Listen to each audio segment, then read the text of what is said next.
வள்ளுவர் என்ன சொன்னார்னா, சுழன்றும் ஏற்பின்னது உலகம், அதனால் உழந்தும் உழவே தலை அப்படின்னு சொன்னார். அந்த காலத்துல இந்த பாரம்பரிய நெல் தான் இருந்துச்சு. கட்டச்சம்பா, சேப்பு சம்பா, பொங்கச்சம்பா, தில்லைநாயகம், மாப்பிள சம்பா, வெள்ளச்சம்பா இப்படிதான் இருந்துச்சு.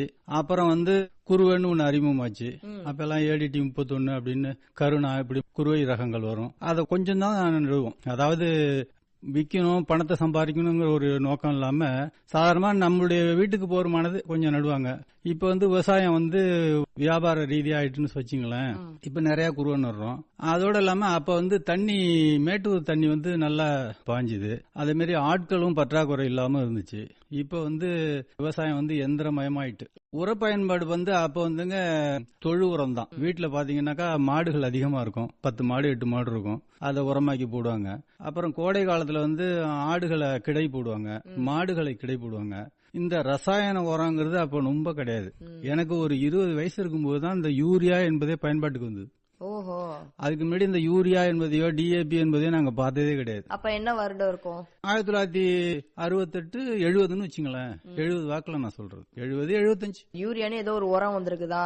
ஆமா, பயன்படுத்திட்டு இருக்காங்க. ஜீனி மாதிரி இருக்கு அப்படின்னா அதை நாங்க வேடிக்கை பார்ப்போம். அதை எங்க தகப்பனார் முதல்ல அதை கொண்டாந்து வீட்டுல வைக்கும்போது ஒரு ஏக்கருக்கு ஒரு மரக்கால கொண்டு போய் அப்படியே எண்ணி போடுற மாதிரி ஒன்னொன்னா போட்டுக்கிட்டு இருப்பாங்க. அதை நாங்க ரொம்ப அதிசயமா பார்ப்போம். இப்ப ஏக்கர்ல மூட்டையா கொட்டி விவசாயம் பண்ற அளவுக்கு இன்றைய காலகட்டம் மாறி போச்சு. அப்ப அந்த மாதிரி கொஞ்சம் கொஞ்சமா ஜீனி மாதிரி போட்டாங்கன்னு சொன்னீங்களா? அது போட்ட பிறகு நல்லா பச்சையா பசுமையா தெரிஞ்சது, மாற்றம் தெரிஞ்சது.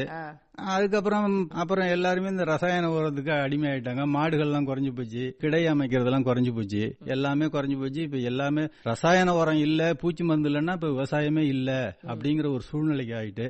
ஆனா அதுல தப்புன்னு சொல்ல முடியாது. அன்றைக்கு காலகட்டத்தில் நம்மளுடைய நாடு சுதந்திரம் அடைகிறப்ப 30 கோடி மக்கள் இருந்தாங்க. அதாவது பாரதி சொல்லுவான் 30 கோடி முகமுடையாள் அப்படின்னு பாரதி சொல்லியிருக்கான். இன்றைக்கு 145 கோடி. அந்த 145 கோடி மக்களுக்கும் உணவு அளிக்கக்கூடிய ஒரு நிர்பந்தத்துல இன்றைய விவசாயிகள் இருக்காங்க. ஏன்னா விவசாயிகளை நம்பிதான் உலகமே இருக்கு. அதாவது வள்ளுவர் என்ன சொன்னார்னா, அவனை விவசாயின்னு சொல்றதை விட அவன் பசிப்பினி மருத்துவன். மனிதனுக்கு பசிப்பினி தான் முக்கியமானது. அந்த பசிப்பினியை நீக்கிறவன் தான் விவசாயி. ஒவ்வொரு விவசாயியும் ஒரு பசிப்பினி, ஒரு விவசாயிய அவனை விவசாயின்னு சொல்றதை விட அவன் பசிப்பினி மருத்துவன். மனிதனுக்கு பசிப்பினி தான் முக்கியமானது. அந்த பசிப்பினியை நீக்கிறவன் தான் விவசாயி. ஒவ்வொரு விவசாயியும் ஒரு பசிப்பினி மருத்துவன் அப்படின்னு சொல்லலாம். நல்லா அருமையா சொன்னீங்க. நீங்க இப்ப எப்படி விவசாயம் பண்றீங்க? ரசாயனமா, இயற்கை முறையா? அதாவது இயற்கை விவசாயம் செஞ்சோம்னா நம்மளுடைய ஸ்டேட்டஸும் உயராது. வெளியில சொல்லிட்டு இருக்கலாம் இயற்கையா செய்யலாம், மண்ணு வீணா போவாது, சுற்றுச்சூழல் வீணா போவாது, நீர் மாசுபடாது அப்படின்னு சொல்லிட்டு இருக்கான். ஆனா இயற்கை விவசாயம் செஞ்சோம்னா நம்ம முதல்ல சொன்ன மாதிரி உணவு பஞ்சம் ஏற்படும். இன்னைக்கு மக்கள் தொகை அதிகமாயிருக்க தவிர நாட்டுல இருந்த நிலப்பரப்பு தான் இருக்கு. அதுலயும் இன்னும் சொல்ல போனா நிலப்பரப்பு வர வர விவசாய நிலப்பரப்பு குறைஞ்சுக்கிட்டே இருக்கு. குறைவா இருக்கக்கூடிய நிலப்பரப்புல இருந்து அதிகமா இருக்கிற மக்கள் தொகைக்கு நம்ம உணவு அளிக்கணும். அப்ப நம்ம நவீன விவசாயம், அதாவது ரசாயன உரங்கள், அப்புறம் இயந்திரத்தை பயன்படுத்துறது, அதெல்லாம் செஞ்சாதான் அனைத்து தரப்பு மக்களுக்கும் நம்மளால உணவு அளிக்க முடியும். இல்லைன்னா உணவு பஞ்சம் வரும். அதாவது அளவுக்கு அதிகமான உரங்களை பயன்படுத்தக்கூடாது. ஒரு மனுஷன் ஒரு கரண்டி தான் சாப்பிடுவான்னா 4 கரண்டி போட்டா என்ன செய்வான்? வீணடிப்பான். அதே மாதிரிதான் மண் பரிசோதனை செஞ்சு அதுக்கு எந்தெந்த உரம் தேவை அதுக்கு தகுந்த மாதிரி செய்யணும். அதிகமா நம்மள்ட்ட பணம் இருக்கு, நம்ம மனசுல பட்டதை செய்யக்கூடாது. இந்த வயலுக்கு ஒரு 20 கிலோ யூரியா தேவைப்படும்னா நம்ம பாட்டுக்கு 40 கிலோ கொண்டு போட்டோம்னா அது நம்மளுடைய பணத்துக்கும் இழப்பு, சுற்றுச்சூழல் மாசுபடுது. மண் பரிசோதனை செய்யணும். அதன்படி நம்ம ரசாயன உரத்தை பரிந்துரைக்கப்பட்ட அளவுல பயன்படுத்தலாம். கரெக்ட், சரியா சொன்னீங்க.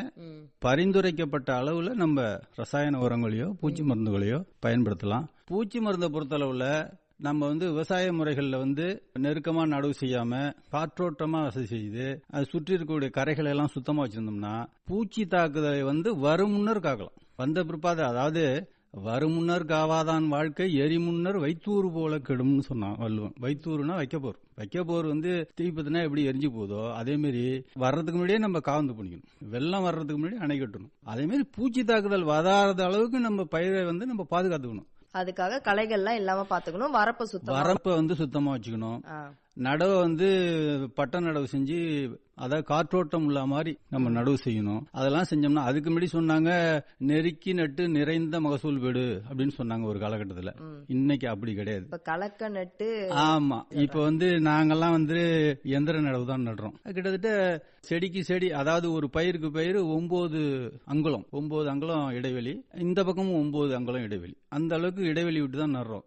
அப்படி ஒரு காற்றோட்டம் உள்ள நடவை நம்ம செய்யும் போது பூச்சி தாக்குதல் கம்மியா இருக்கும். அதையும் மீறி பூச்சி வந்ததுன்னா பரிந்துரைக்கப்பட்ட மருந்துகளை நம்ம, இல்லைன்னா விவசாயி நஷ்டம் அடைஞ்சு விடுவோம். விவசாயி வந்து நஷ்டம் அடைஞ்சிட்டான்னா அப்புறம் என்ன இருக்கு, அப்புறம் விவசாயத்தையே மறந்துடும் இல்லீங்களா? அதனால அதை பயன்படுத்தணும். ஒரு நஷ்டம் வந்துட்ட பிறகு ஏன்டா நம்ம இதை செய்யறோம் அப்படிங்கிற நிலைமைக்கு அவங்க வந்துருவாங்க. ஆமா ஆமா ஆமா, அந்த மனநிலை அப்படி இருக்கும். அப்படி மாறி அந்த மாதிரி இல்லாத அளவுக்கு அவங்களும் உரங்களை பயன்படுத்தி நிறைவான மகசூலை காணணும். ஆமா, ஆனா இன்றைய காலகட்டத்தில் இளைஞர்கள் எல்லாருமே யாருமே விவசாயத்துக்கு வர முன் வரல. அது நம்மளுடைய தாய் தந்தை விவசாயம் செஞ்சா கூட நமக்கு அது வேணாம், படிச்சுட்டு போயிடும். விவசாயியே என்ன நினைக்கிறான், நான் பட்ட கஷ்டத்தை என் புள்ள பட வேணாம். மாடை வச்சு முன்னேறின குடும்பங்கள் எவ்வளவோ இருக்கு. அதாவது வாலாட்டி இருந்தா காலாட்டி சாப்பிடலான்னு ஒரு பழமொழி உண்டு. வாலாட்டினா கால்நடை இருந்தா நீங்க அது வாலாட்டி ஒண்ணுட்டு இருந்தா காலாட்டி சாப்பிடலாம் அப்படின்னு ஒரு பழமொழி இருக்கு. ஆனா இன்றைய காலகட்டத்துல பாத்தீங்கன்னா என்னட்டையும் பசு இருக்கு. 1 கிலோ தீவனம் 30 ரூபாய் விக்குது. 1 லிட்டர் பால் 31 ரூபாய்க்கு தான் எடுக்கிறாங்க. இதே இப்படி யோசிச்சு பாருங்க, இப்ப விவசாயம் பண்றீங்க, அங்கிருந்து கிடைக்கிற வைக்கோல் தீவன புல்லு நீங்களே உற்பத்தி பண்ணலாம். என்னென்னலாம் நம்மளாலே பண்ண முடியுமோ அது செலவு பண்ண தேவையில்லை இல்லையா? செய்யலாம். இருந்தாலும் நம்ம வந்து ஒரு பசுவை வச்சு நம்ம வளர்க்கறதுன்னா அதுக்கு கொஞ்சமாச்சும் புண்ணாக்கு தீவனம் இதெல்லாம் போடணும். அதனுடைய இன்புட் பார்க்கும்போது அதனுடைய அவுட்புட் வந்து ரொம்ப கம்மியா இருக்கு. என் வீட்டுக்கு சுத்தமான பாலை நான் எடுத்துக்கிறேன், அந்த ஒரு மன நிறைவு எனக்கு கிடைக்குது. மற்றபடி எக்ஸஸா இருக்கிறத கொஞ்சம் கொடுக்குறேன். ஆனா அது வந்து அவ்வளவு வந்து ஒரு லாபகரமான இல்ல. அது வந்து மதிப்பு கூட்டி விக்கிற அளவுக்கு சில பேர் செய்யறாங்க. அதே மாதிரி செஞ்சாங்கன்னா கொஞ்சம் இப்ப பஞ்சகாவியம் தயார் பண்றது, கோமயத்தை வந்து வேற மாதிரியா பயன்படுத்தி விக்கிறது, அந்த மாதிரி செஞ்சாங்கன்னா அதுக்கு வந்து பெரும் முதலீடு தேவைப்படும். எல்லா விவசாயியும் அதை செஞ்சிட முடியாது. ஒரு 30 லட்சம் 40 லட்சம் செலவு பண்ணி அதுக்கான கொட்டை அமைச்சு மாடு வாங்கி இப்படி எல்லாம் செய்யணும். இல்ல 30 லட்சம் 40 லட்சம் எல்லாம் செலவாகுமா? நிச்சயமா, தாராளமா. ஒரு ஷெட்டு போறது இன்னைக்கு 5 லட்சம் 6 லட்சம் ஆகுது. ஏன் சின்ன அளவுல கூட செய்யலாமே? ஷெட்டே கூட இல்லாம ஒரு சாய்ப்பு மாதிரி போட்டோ இல்ல ஒரு கூரை அமைத்தோ பேரல்ல செய்யற விவசாயிகள் இருக்கிறாங்க. ஆனால் நீங்க வந்து அந்த அளவுல செஞ்சீங்கன்னா அதுல இருந்து பெருவாரியான ஒரு லாபத்தை நீங்க எதிர்பார்க்க முடியாது. உங்க குடும்பத்தை இருக்கிற மாதிரியே அப்படியே ரன் பண்ணிட்டே இருக்கலாம். நான் அதை வச்சு சம்பாரிச்சு பெரிய ஆளா ஆயிட முடியும் அப்படின்னா நிச்சயமாக அது என்னுடைய அனுபவத்துல முடியாதுன்னு நான் நினைக்கிறேன். அதனால பரிந்துரைக்கப்பட்ட அளவுல உரங்கள் போடலாம் அப்படின்னு நீங்க சொல்றீங்க. ஆமாங்க. சம்பா அறுவடை பண்ணிட்டீங்களா? பண்ணிட்டோமா. எவ்வளவு பரப்பளவுல பண்ணிருந்தீங்க? நான் வந்து எனக்கு வந்து என்னுடைய குடும்ப ஒரு 30 ஏக்கர் இருக்குங்க. நான் 30 ஏக்கர்லயும் அந்த டிபிஎஸ் 3, அதாவது திருப்பதி சாரம் 3 அப்படிங்கிற ரகம் தான். போன வருஷமும் அதான் நட்டிருந்தேன், இந்த வருஷமும் அதான் நட்டிருந்தேன். உங்களுக்கு அது நல்ல மகசூல் வருது. அதாவது ஒரு ரகத்தை நம்ம தேர்ந்தெடுக்கும் போது அது குறைஞ்ச உரத்தை எடுத்துக்கணும், மழை வெள்ளத்தை தாங்கணும், பூச்சி தாக்குதலை எதிர்கொள்ளணும், எந்த ஒரு காலகட்டத்திலையும் சாயக்கூடாது, சாயாம நிக்கிற பயிரா இருக்கணும். இப்படிப்பட்ட பயிரை தேர்ந்தெடுத்து தான் நம்ம நடணும். அப்படிப்பட்ட ஒரு பயிராக நான் இந்த டிபிஎஸ் 3 நட்டேன். இந்த வருடமும் போன வருடமும் சொன்னீங்க. போன வருஷம் முதல்ல எங்களுடைய நிலம் இருக்கிற திருக்கொட்டாரம் கிராமத்துல டிபிஎஸ் 3ங்கிற ரகத்தை நான் தான் அறிமுகப்படுத்தி கொண்டு நட்டேன். அது நான் கொண்டு போய் அந்த நெல்லை அறுத்து நேரடி நெல் கொள்முதல் நிலையம்னு தமிழ்நாடு அரசு வச்சிருக்கு பாத்தீங்களா, அதுல கொண்டு கொட்டும் போது நிறைய விவசாயிகள் இந்த நெல்லை வந்து அள்ளி பார்த்துட்டு இது என்ன நெல் புதுசா இருக்குன்னு கேட்டாங்க. இது டிபிஎஸ் 3ங்கிற ரகம்யா அப்படின்னு சொன்னேன். ஓ, இது நல்லா இருக்க, நல்லா வெயிட் எல்லாம் நல்லா வரும் இருக்கு அப்படின்ட்டு இந்த வருஷம் திருக்கட்டாத்துல கிட்டத்தட்ட 90% விவசாயிகள் அந்த ரகத்தை நட்டுருக்காங்க. அந்த ரகத்தை நட்டுருக்காங்க. ஆனா நீங்க விதை கொடுத்தீங்களா யாருக்காவது? நான் கொடுக்கல விதை. வெளியில இருந்து அவங்க பிரைவேட் வியாபாரி கடைக்காரங்கள்ட்ட எல்லாம் வாங்கி எல்லாரும் நட்டுருக்காங்க. எல்லாருக்கும் ஓரளவுக்கு நல்லா இருக்கு. எனக்கு வந்து இப்ப வந்து ஒரு ஏக்கருக்கு 35 மூட்டை அப்படிங்கிற அளவுல எனக்கு நெல் விளைஞ்சுது. அது உங்களுக்கு நல்ல மகசூல். அது எனக்கு நஷ்டம்னு சொல்ல முடியாது, ஓஹோன்னு லாபம்னு சொல்ல முடியாது. எனக்கு லாபம், சீரான லாபம். ஏன்னா நான் குருவையில வந்து ஒரு ஏக்கருக்கு வந்து 100 களம் 50 மூட்டை குருவையில. ஆனா இப்ப வந்து ஏக்கருக்கு 35 மூட்டை, 15 மூட்டை குறைவு. அதுல இன்னொன்னு கேட்டீங்கன்னாக்கா அது எதனால நினைக்கிறீங்க? அது எதனாலன்னா ஒரே ஒரு விஷயம் தான். அதுல ஒவ்வொரு பயிருக்கும் ஒரு சீதோஷ நிலை வேணும். நெல்லுக்கு வந்து 36 டிகிரில இருந்து 40 டிகிரி சென்டிகிரேடு வெப்பம் வேணும். அந்த சென்டிகிரேடு வெப்பம் வந்து ஜூன் ஜூலை ஆகஸ்ட்ல தான் கிடைக்கும். காலநிலை அப்ப இருக்கு.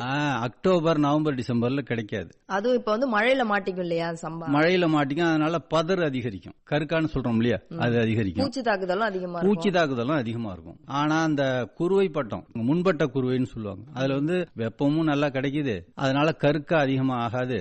நெல்மணிகள் வந்து